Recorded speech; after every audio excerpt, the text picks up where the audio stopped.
So hello mga ka-electrical, no? So meron tayo dito EcoFlow Delta Pro.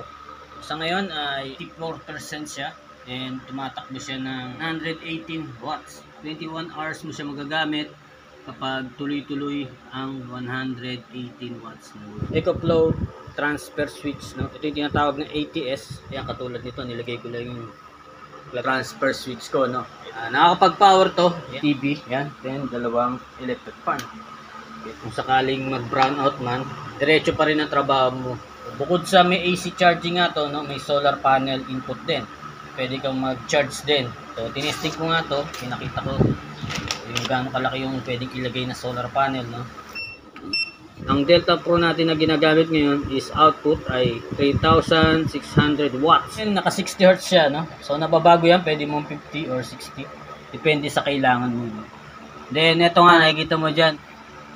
So, nare-remote yan through cellphone. May apps, no? Nung i-off and on yung DC output, no? So, itong part na to is DC.